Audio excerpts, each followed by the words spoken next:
Представляю вам свого колегу, наставника, челядника, який заставив мене полюбити. Не заставив, а відкрив мені очі до любові до свого рідного краю. Заслужений вчитель України, почесний голова Закарпатського обласного науково-культурологічного товариства імені Духновича Михайло Іванович Алмаші.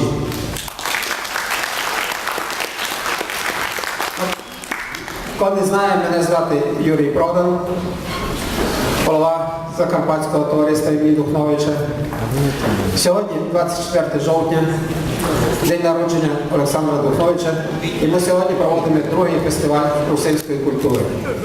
А так як ми сьогодні відмічаємо день народження Олександра Духновича, я пропоную віднести від імені залу, від цього фестивалю, квіти до пам'ятника Олександра Васильовича Духновича.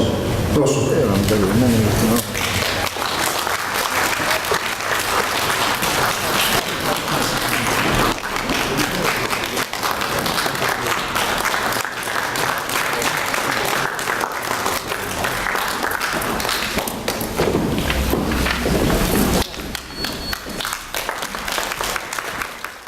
Вищий фестиваль Виноградові не є звичайним. Він, якби тепер є естафетною паличкою між старим товариством Духновича, яке діяло від 1923 року, і дотепер воно діє. Бо Олександр Духнович у своїй творчій і науковій діяльності ісповідував ідею народного просвіщення і культури. Отже, не буду говорити вам, читати лекцію з цього приводу. Я лише хотів тепер сказати вам про те, що ідеї Духновича живуть, що нинішній фестиваль то докаже, що лише культура, лише русинський язик, русинська література, русинська національна ідея поможуть нам виживати у нелегких, тяжких условіях в боротьбі за національне наше лице. Дякую за увагу. Парок села Мала Копаня, отець Даниїл Бендас. Христос Воскрес! Христос Воскресе із мертвих, смертю смертно прав, і спущимо гробі, живо дарував. Греко-католицька церква, як така, як вже тут нам сказали, що в 23-му році було засновано товариство Духновича, вони були активними учасниками цієї спілки. І ми знаємо, що повічним директором, правителем цього заведення, як кажуть, був якраз Євменій Савко, який з 28 року по 34 рік знаходився тут і був архідіаконом у місті Виноград і Виноградівського району. Таких багато людей у нас є, які за своїх вірників робили все, щоб їх культурний рівень піднімався чим вище. До них відносяться і ті єпископи, які вийшли із рядів якраз Угочанського комітету. До них треба віднести такого єпископа, як Василь Попович, який народився у Великих Ком'ятах. До них треба віднести Олександра Стойку, який народився в Карачині. До них треба віднести і тих молодших уже єпископів, які народилися у Угочанському комітеті. Це в Малій Копані народився Іван Середній, у Боржавському або в Чинкові, у Великій Чинкові народився Іван Маргітич, а також у Імстичеві народився, але проживав у Королеві такий єпископ, як Йосип Лобач. Як бачите, Греко-католицька церква у Угочанському комітеті була прекрасно представлена. І тому, коли наша церква в 1949 році була загнана в підпілля, Вона не була ліквідована, як радянська влада говорила, вона існувала. І були священники, які підтримували цю конфесію і виконували свої обов'язки в підпіллі, в глибокому підпіллі, тайно. І коли прийшлося возглавити Мукачівську єпархію, то спочатку вікарій, якого ще назначили у 47-му році після смерті єпископа Теодора Ромжі, якого вбила радянська влада, такий як Микола Мурані. І він, відчуваючи, що він вже керувати не зможе, доручив нашому земляку Івану Семенію, щоб він взяв на себе цю обузу. І в 1969 році, після смерті Микола Муранія, Іван Семеній був висічений на єпископа і взяв на себе підпільну Мукачівську єпархію і керував нею. До виходу з підпілля він приклав багато сил разом з іншими українськими єпископами, їздив у Москву, добиваючись реабілітації Греко-католицької церкви. В 1990 році, коли були зібрані всі наші єпископи, як з діаспори, з Америки і з всього світу, української діаспори, там приймав їх Іван Павло II, і було предложено нашу єпархію приєднати до Львівської архієпархії. Іван Семеній на це не згодився. Він сказав, що ми є окрема єпархія. І він біля 30 єпископів встав і додержався свого слова. Не підписав цю відозву, і наша Мукачівська єпархія залишилася вільною, тобто підчинена прямо Римському апостольському архієпископу.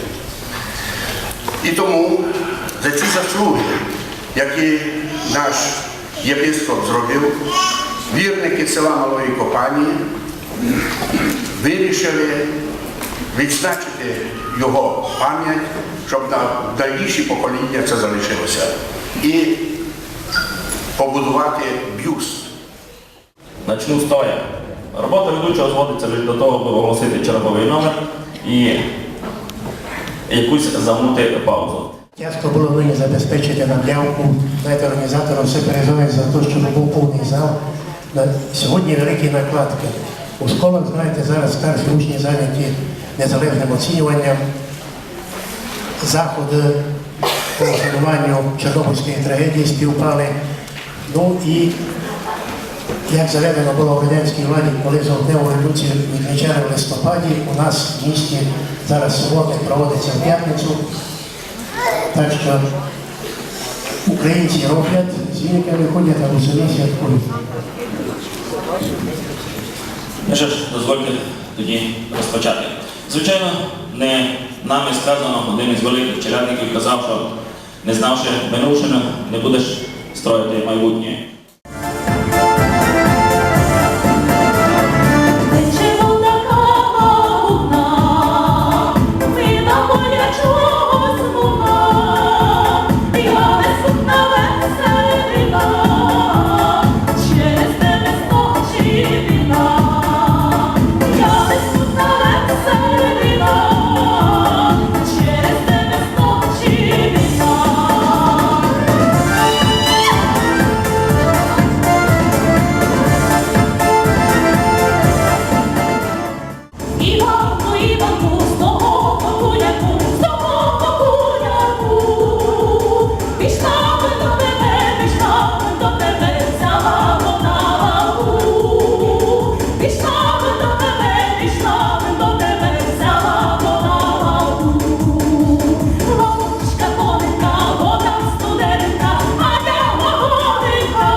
віночку вклала, поможи ми, пане Боже, щоб собі думала, щоб собі думала. Я собі думала, хлопця молодого, а мене віддали за діда старого, за діда старого. Композиція. Думав, що вам все полюбить. Через поле широкое, протягнута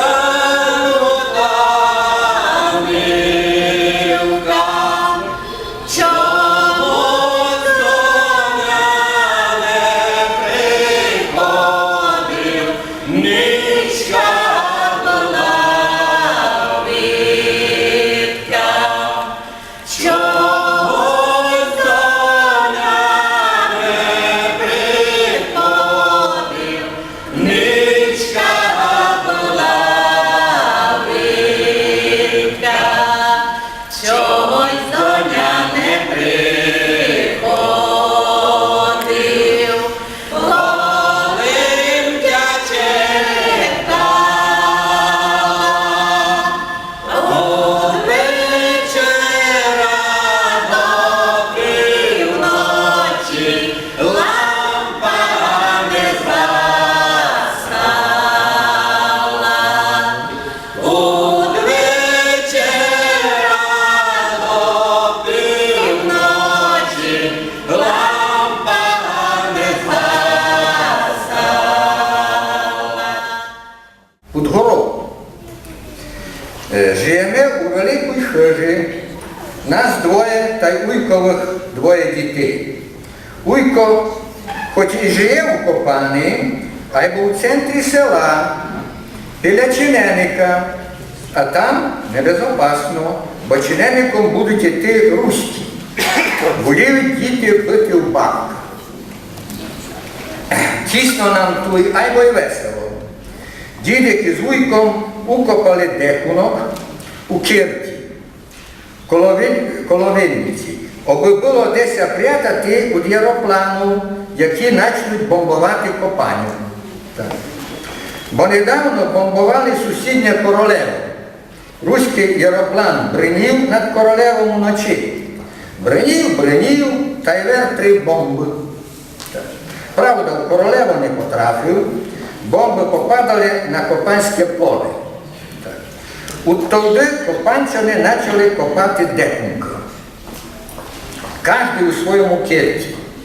Дідик укопав дуже файний декунок, глибокий із лавічу, прикрив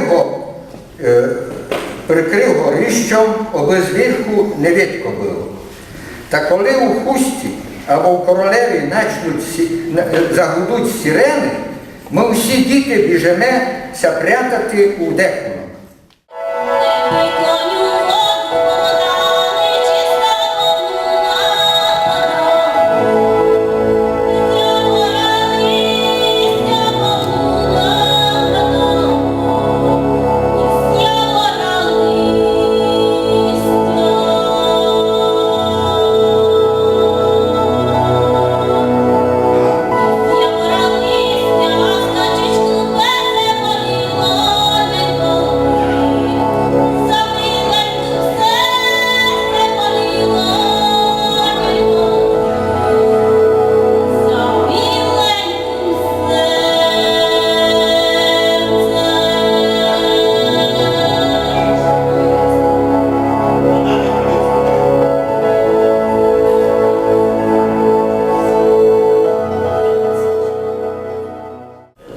Хотіли не будемо об'ясняти, бо майже знаєте це пояснення цього слова, то є молоді хлопці, які ся придивляють вже до молодих дівок, можна так казати.